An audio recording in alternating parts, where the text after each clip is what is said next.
Hey, welcome back to my channel. நீங்கள்லாம் எப்படி இருக்கீங்க? நான் உங்கள் விஜயகுமாரி.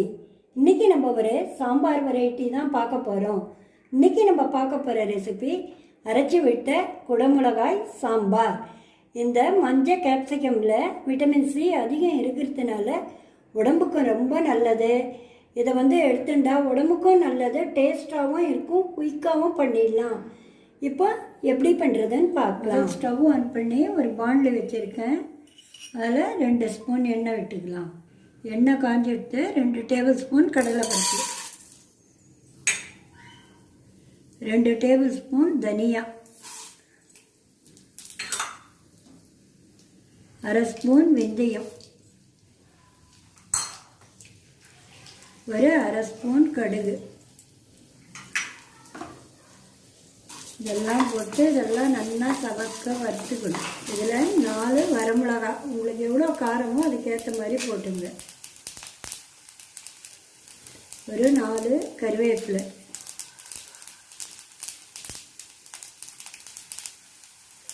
ஒரு கைப்பிடி அளவு தேங்காய். இதை நீங்கள் சப்போஸ் தேங்காய் உங்களுக்கு செட் ஆகலைன்னா தேங்காய்க்கு பதில் நீங்கள் வெங்காயத்தை கூட நறுக்கி போட்டு இதில் வதக்கி பண்ணிக்கலாம்.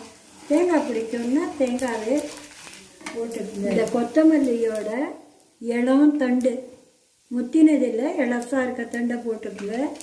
இதை போட்டு வதக்கி பண்ணோம்னா இந்த ஹோட்டல் சாம்பார் மாதிரி நல்லா கமகமான்னு இருக்கும்.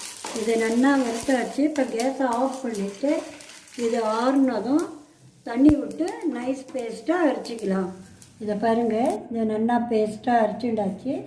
சைடில் கேஸ் ஆன் பண்ணி ஒரு பாண்டில் வச்சுருக்கேன். அதில் 2 ஸ்பூன் எண்ணெய் காஞ்சி எடுத்து ஒரு 1/4 ஸ்பூன் கடுகு,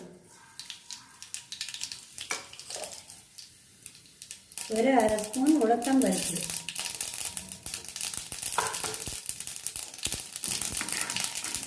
இதில் 4 கருவேப்பிலை,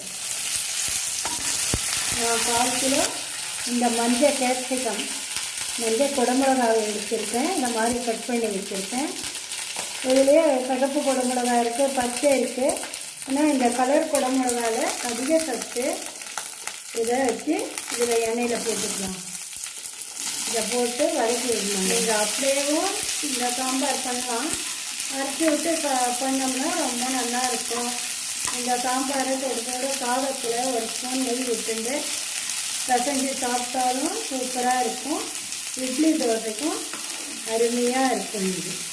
இதில் என்னன்னா கருவேப்பிலையும் அந்த கொத்தமல்லி தண்டையும் போட்டு அரைச்சி விட்டதுனால தனியாக அலாது சூப்பர் டேஸ்ட்டாக இருக்குங்க. இப்போ இது 2 நிமிஷம் நல்லா வதக்கும். இதில் ஒரு வரமிளகாவை 2ஆக கிள்ளி வச்சுருக்கேன், அதை போட்டுக்கலாம். ஒரு 1/4 ஸ்பூன் மஞ்சள் பொடி, ஒரு 1/2 ஸ்பூன் பெருங்காயப்பொடி,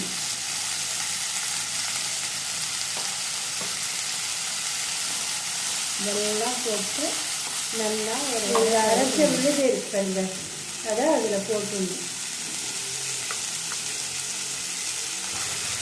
இப்போ இதை 2 நிமிஷம் வதக்கிடணுங்க. அப்போ தான் நல்லா இன்னும் நல்லா வாசனையாக இருக்கும். அந்த கொத்தமல்லியோட வாசனை நல்லா வரும். இப்போ இதை வதக்கியாச்சு. இதில் நான் ஒரு எலுமிச்சம்பழம், சின்ன சைஸ் எலுமிச்சம்பழம் அளவு புளி எடுத்து கரைச்சி வச்சுருக்கேன். உங்களுக்கு எவ்வளோ சாம்பார் தேவையோ அதுக்கேற்ற மாதிரி நீங்கள் புளி, உப்பு, காரம் எல்லாம் போட்டுக்கோங்க. இதை இதில் விட்டுடலாம். விட்டுட்டு இதுக்கு நான் 4 ஸ்பூன் உப்பு போட்டுக்கிறேன். இப்போ இதெல்லாம் நல்லா கொதித்து காயும் நல்லா வேகணும். இப்போ இதுக்கு ஒரு மூடி போட்டு காய் வேகிற வரைக்கும் நான் ஒரு கரண்டி பருப்பு எடுத்து துவரம் பருப்பு குக்கரில் 4 விசில் விட்டு வேக வச்சுருக்கேன்.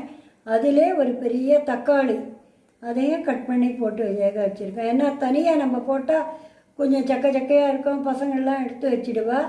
இந்த பருப்போடு போட்டால் டேஸ்ட்டும் நல்லாயிருக்கும், சாஃப்டாகவும் வெந்திருக்கும். இப்போ நமக்கு தேவையான அளவு தண்ணி விட்டு இதை நல்லா கரைச்சிடலாம். இது நல்லா கொதித்து காயெல்லாம் வெந்தெடுத்துங்க, புளி வாசனையும் போயிட்டு இப்போ இந்த கரைச்சி வச்சுருக்கோம் பருப்பும் தக்காளியும் அதை இதில் போட்டுடலாம். இதை மிக்ஸ் பண்ணி விட்டு ஒரு 2 நிமிஷம் கொதிக்கணுங்க. இப்போ நல்லா கொதித்து அரைச்சி விட்ட சாம்பார் ரெடி ஆகிடுதுங்க. இப்போ இதில் கேஸை ஆஃப் பண்ணிவிட்டு இந்த கட் பண்ண கொத்தமல்லியை போட்டலாம். சுவையான அரைச்சி விட்ட கேப்சிகம் சாம்பார் ரெடி. நீங்களும் ட்ரை பண்ணி பார்த்துட்டு எப்படி இருக்குன்னு சொல்லுங்கள். தேங்க்யூ.